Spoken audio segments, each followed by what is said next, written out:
Yes, the administration of the Heights Center has been in the news quite a bit lately. What would you recommend be done to resolve this issue, including the continuation of the valuable programs this center provides to Terre Haute? We begin with Mr. Horrell. Well, first off, the Heights Center does provide a lot of. Can everyone hear in the back now? Yes, is it better? No, a little bit. No, I can't hear you. Okay.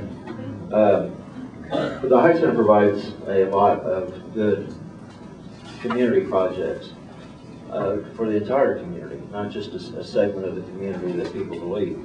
Every time that I've been there, the gyms have been filled with kids. They've got tutoring programs going on. They've got cooking classes. They feed people at lunch. They have senior breakfasts. In order for the Heights Center to continue, the cooperation has to be there between the city and the Heights Center.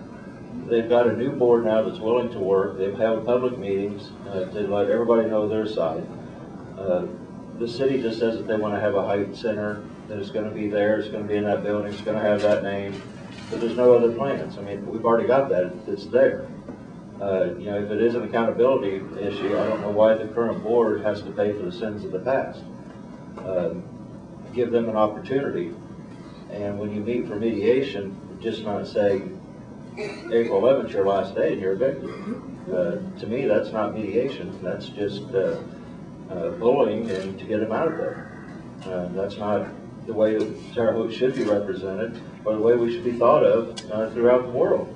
But when we're trying to sell our community to business and industry, to people to come to Terre Haute, do we want to say that part of our segment we just turn a blind eye to? I don't think that's appropriate. I don't think that's right. It's not fair and it's not just.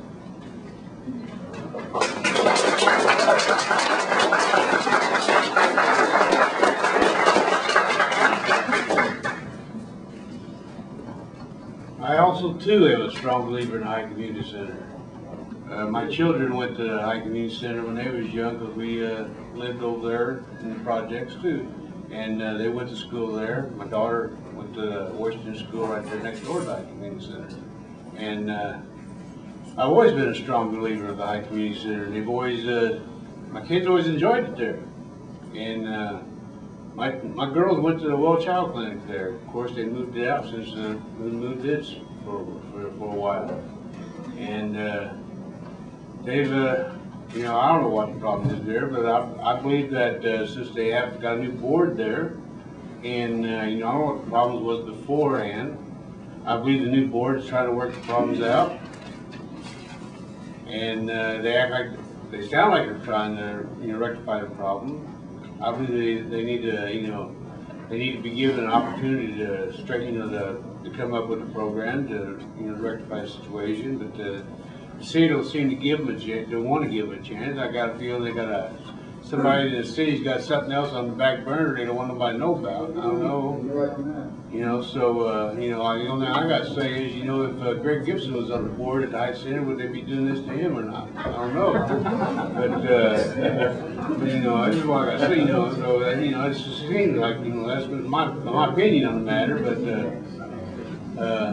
so my opinion is that, you know, the Heights Center ought to remain where it's at, and the board ought to remain intact, and they ought to just give them the time to see if they get their, you know, get their stuff rectified, and give them a little time to get themselves straightened out. You know, if they have to, just appoint somebody as an overseer just to help them out. You know, so we can get somebody in there to straighten them out. You know, that's all. You know, I'm thinking. That's all I got to say.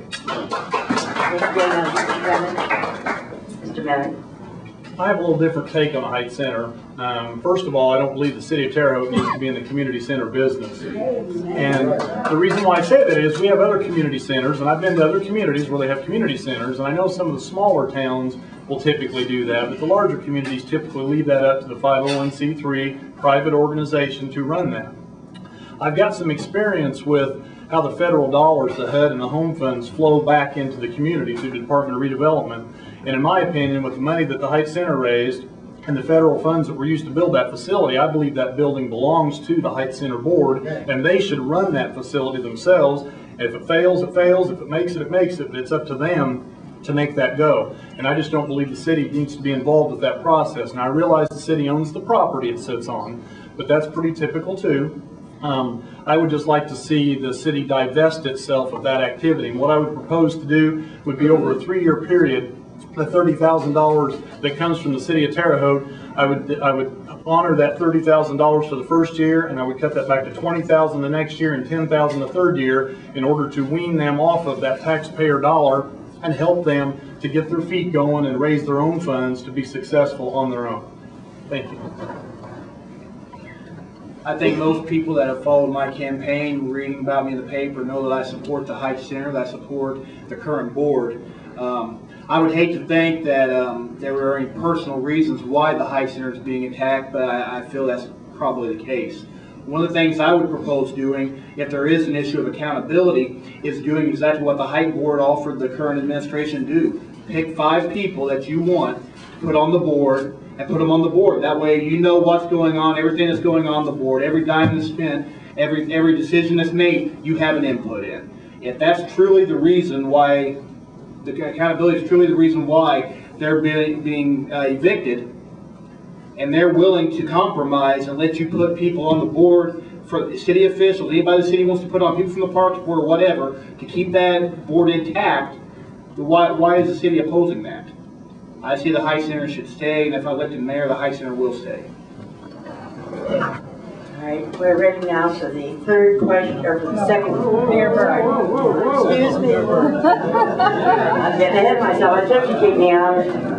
I can tell you that my city attorney would like for you to skip me on this question due to the fact that we are being sued by the Heights Center Board, claiming that they own a building that they leased for over 30 years. So I can tell you that the city attorney would very much like for me not to discuss this issue, but I believe you people being here, you deserve some kind of response. I do wish I had the time to explain all of the timeline. Let me just clearly state to you that there is 2 distinct different entities here. We have this Charles T. Height Community Center building and the Heights Center Board. These are 2 entities.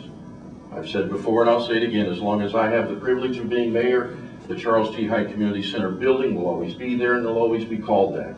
But I think it's time we had kids hanging out of every window. I think it's time that we had kids there at 3 p.m. and not adults at 3 a.m. I think it's time that programs were there and that it wasn't dark. I think it's time that the center is ran by people that can pay the utilities. The city has had to maintain the utilities for over a year now. We pay for the maintenance. We pay for a full-time custodian. I think the city has made a tremendous commitment to the facility that you all own.